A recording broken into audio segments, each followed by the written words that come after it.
Beautiful. The Westlake. No dogs, no fishing, no swimming, but it doesn't say no green chair. It's the Ade Wildlife Show. If it doesn't work out with Sky Sports, watch out Discovery Channel. I can't lie to you. Animal Planet. I saw the biggest fucking rat go past there earlier. I mean, it was nearly as big as that bicep. Don't make little man back his top. Pound for pound, I got some serious guns here, man. As big as the bicep. All right, yeah, I'm tensing a little bit. Ade on tour.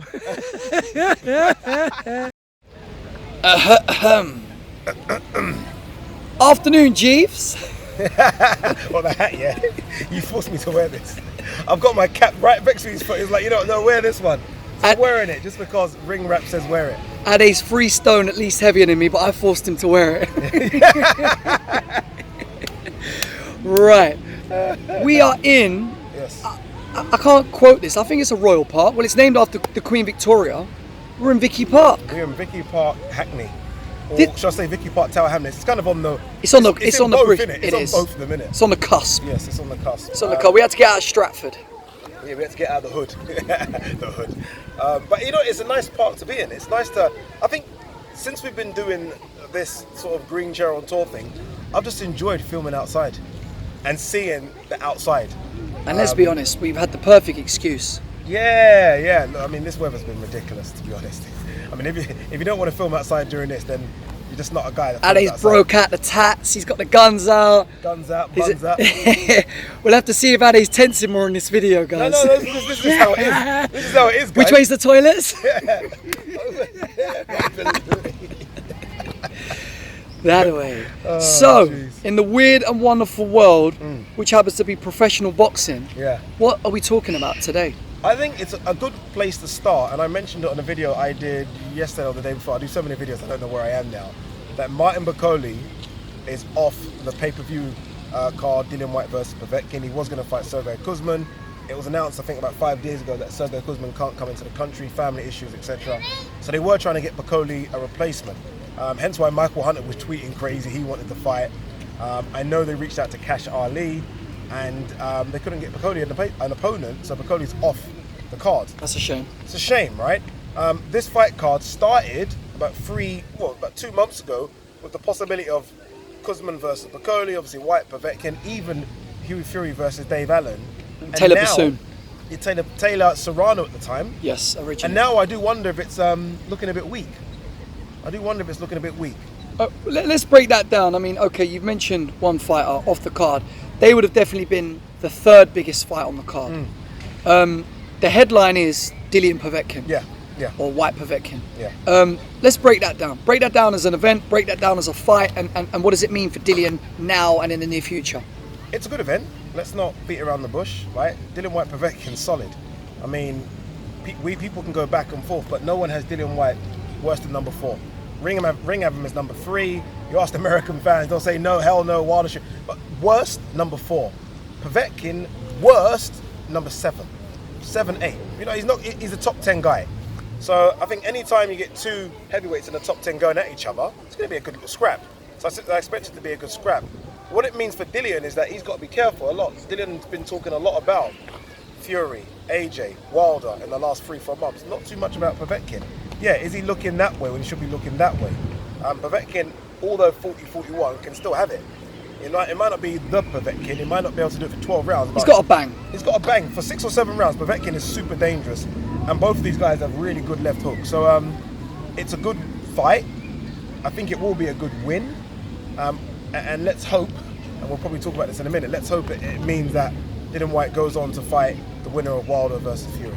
Okay, so talking about fatting up the card, there were all the delays and backwards and forwards with finding Katie a top opponent. Yeah. Now, we had all the time wasting with the Serrano situation and whatnot. We landed the fight that a lot of us would have liked to have seen anyway. Yeah.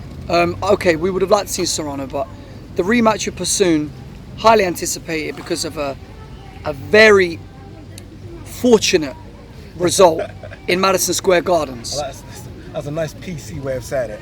It was a close fight, It was though. a close fight. It was a close fight. And look, we know how boxing is right now. If it's a close fight, the champion keeps the belts. Just how it is. We saw it with Terry Harper versus Tasha Jonas a few days ago. That's just how boxing is, and it shouldn't be. But that was a draw, right? That was a draw. I thought, I'll be honest, You thought Taylor Persoon should have been a draw. I thought it could have been a draw. Yeah. And I don't think there would have been as much outroar. It would have still been, just like, Yeah, 'cause Triple she G, still keeps Canelo the won, belts, Wilder Fury won. So we'd have still snuffed it, but it would have been The thing incredible. about boxing is that once it always favours the draw in terms of who sells more tickets, who's the biggest name. If it's a close fight, it's always going to go to that person. Something fishy. There's nothing. I've never seen a close fight go to the other person. I can't think of one. Maybe Jermaine Taylor, Bernard Hopkins years ago. But most times, 9 times out of 10, it always goes to the person Triple that sells G, the most tickets. Derevyanchenko. So many. All happens all Yeah. the time, right? Even Triple G, Danny Jacobs, that was a close fight, people will say. Went to Triple G.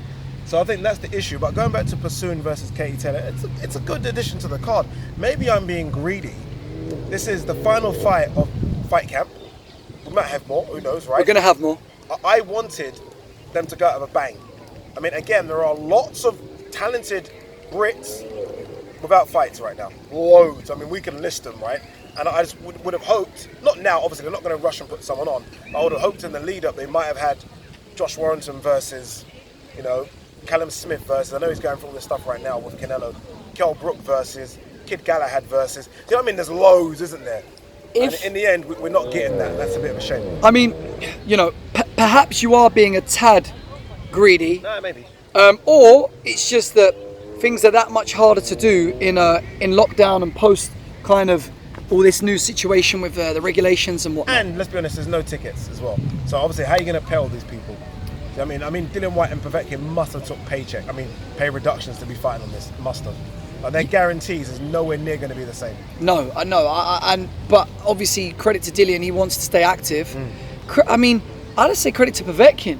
Keeps getting in there with like big, top opponents, and it's like, is it a payday for Povetkin, or is he still reaching out for that heyday to get to the top of the mountain? This is a WBC mandatory. Absolutely, yeah. I mean, this is huge, right? I mean, he literally upsets everything.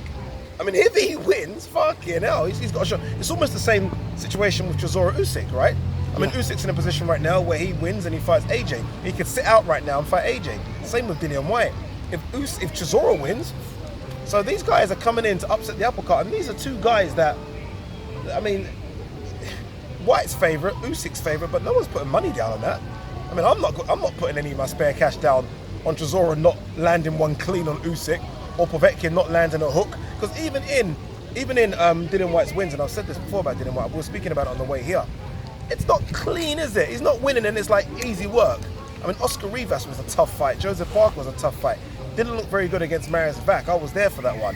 So he's not winning spectacularly. I think the last time he won and it was easy work was Lucas Brown. And Lucas Brown, let's be honest, he's there. Even against Hellenius, way back, didn't look that great.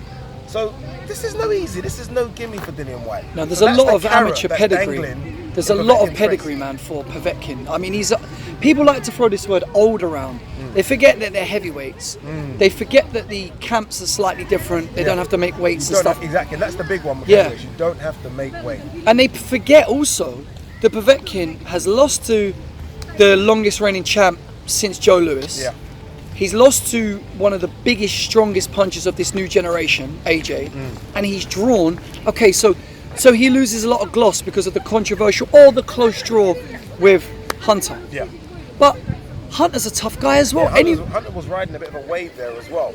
Hunter's tough, and Hunter tried to get him out of there in the first sort of 5 or 6 rounds, and Povetkin came back very well. There was a back and forth in that fight. I thought Hunter was getting him out of there, and then there was a stage where I thought, oh my God, Povetkin's going to get Hunter out of there, and then in the end, the last 2 rounds are up for grabs. I mean, what do you like? Do you like the guy that's spoiling? Do you like the guy that's marching forward? The guy that's throwing punches in bunches? What do you like? I had no problem with it being a draw. Me neither, actually. I think a lot of people said wrongly that was a robbery. No, I don't think it was a robbery. I think it was just a sloppy fight. Robbery. That's not. There's no. No, I think that was just it was a sloppy end to a fight. I think. I always look for how people react when the draw's read out, and Hunter and Povetkin were both like. Hunter was a bit more upset, obviously, because for him it's a massive win. Povetkin was like, "Fair dues, we can do that." Neither of them would want to jump in with each other again, though. No, absolutely not. Because I think Hunter took some punishment in there. Hunter did, and Hunter's taking punishment. Remember, Hunter's a small heavy. He is. Small heavy. I mean, these guys are big. Although Povetkin isn't the biggest, he's natural. He's a natural heavyweight. He's very barrel. Stocky. Yeah, he's very barrel. Yeah. I mean, let's put it. He's probably a stone lighter than AJ, but he was pushing AJ back. There you go. He had AJ hurt in the first couple of rounds of that fight. Yeah, I was worried. That's what Povetkin can bring to you. Even when it looks like you've got the best of him. I know it's only David Price, but look at the hook that cleaned Pricey out. I mean, oh God, I know people are going to say it's only Price. I'm just saying, Price is a big man. He put him to sleep. So he's still dangerous. Yeah, no, he's an old dog. He's got a few tricks up his sleeve. Yeah. Hand on my heart, Dillian beats him most times when they fight, if they fought 10 times right now. But there are a few opportunities for him to upset the apple cart, as you say. If we now talk about the quality of this card, and we come on to Taylor PERSOON, off the back of Madison Square in AJ's, unfortunate night last year on June the 1st, how good of rematch is this? Very good. It's as good as Katie Taylor makes it. And what I mean by that is Katie Taylor's the boxer of both of them. Yeah. PERSOON's the brawler. I actually saw PERSOON at the Olympics trials. She's a brawler. Boxing ability isn't the greatest. Katie Taylor, we know, can box. If Katie Taylor tries to stand in a phone booth with this girl again, good luck. If Katie Taylor just boxes and moves and makes it boring, almost like what AJ did with Ruiz, make it boring, she wins it comfortably on points. If she thinks that she can have it with this girl again, then I'm worried, I'm worried for her as well. I really don't like this fight because I liked the first fight so much as a so fan. You want to see it again? No, you know what? The first fight was dirty. I'm sorry. Delphine used everything. Head, elbows. She's a lot taller. She might have been lighter, but for me, I think she could be naturally bigger as well. I think she is. Yeah, I think she is as far as like liquid in her body. Yes. I think she's naturally bigger. Who walks around at whatever weight they walk around at? I think PERSOON walks around at a heavier weight normally. Katie might train herself up to be she's a bit of a pit bull. Yeah, very stocky. Yeah, stocky from like gym work. Yeah. Whereas PERSOON is that's just her size. That's kind of like AJ, the way he can balloon up and down, right? I think Taylor's got that kind of conditioning going on. She gassed out in like the middle rounds. Tough fight. I mean, some of these girls are tough. The standard of female boxing has been poor for years. It's improving now. It's improving. You can't be a girl off the road anymore and have some fights. You've got a lot of these girls now coming through amateur stock. They're sparring. A lot of them are sparring men. By the way. Yes. We've seen Katie Taylor famously be sparring men. So these are strong, good girls out there. And PERSOON, it's going to be a bit of a problem. I expect to get it done. Is Taylor one of the better female combination punchers out there at the minute? I think Cecilia Brakas is. She's the gold standard. She's for me the gold standard. She's the gold standard, but more on her later. We should probably segue into that in a minute. That fight's coming up this week. But look, Katie Taylor's no doubt. But when you say phone booth, for me, she throws a lot of 6 to 8 punch combos, and you don't even see men do that unless they've really got someone out of there. I just think PERSOON just has more pop in one. Yes. She's got more pop in one. So it's weird how we talk about the muscles. Like back in the day, everyone thought muscles meant you're strong. It clearly doesn't. I mean, look at Timothy Bradley. I mean, this guy was ripped. Doesn't mean anything. I mean, PERSOON's got some weird power, whereby she throws one and it stumbled Katie Taylor. She just generates. She generates well. Like, I don't know how she does it because she's very awkward to look at. And that's why I don't like the fight. I worry that she's a banana skin for Katie. I think she might be her bogey fighter. Everyone's got one, right? I don't like it. Who was it for Ali? Ken Norton? Yeah. I don't like PERSOON for Taylor. I don't. Interesting. I want Katie, I want you to win. I hope you KO her. How many pay-per-view buys do you think this does? On its own? No, this card. Oh, the card, sorry. In the current UK climate, what's a good number? Good number, 300,000. I don't think it does that. That's if it does half that, so you're saying pre-corona 300,000 was good. Pre-corona, I think it would have done 300. All right, so if it does half that, that's kind of where thing is. If it does half that, job done. For me, if it does more than half, Eddie's getting a pat on the back. Okay, so if it does 175, you think it's a success? I think Sky will be over the moon with that. Okay, interesting. However, how that translates to the American time zone into zone language. I don't think this has no American interest. No ripple effect. Nothing. Not even just from the intrigue of women's boxing. No. Weird. I feel like if you had an American female, that's why the Serrano effect is massive. Okay, I'm with you. If you. you had Serrano on it, then it's a different thing, right? She's not a huge star, but she does something. They would have pushed it a bit. Who on there? Clay Congo? You know what else as well? If Katie had have knocked her out in Madison Square, some of those plastic paddies from New York I would have was tuned saying, in. Does she have the Irish American? But no, but I'm saying she would have solidified them if she'd have KO'd her when she was in town. The whole St. Patrick's Day parade nonsense. Does she live over there? She's based out there, but not in New York. Okay. All the Irish in America are generally in Boston, Yeah. New York, and Philadelphia. So no, she probably got a few bandwagon plastic paddies. I'm saying that as a full-fledged paddy. I think she hasn't got that vote yet. If she then goes on to do big things in America, we could start banking on that vote. I think her American thing's done. I think I mean, when she fights Cecilia Brækhus, I think it's over here. Does it? I don't think. Let's be very brutal about female boxing here. It's just not got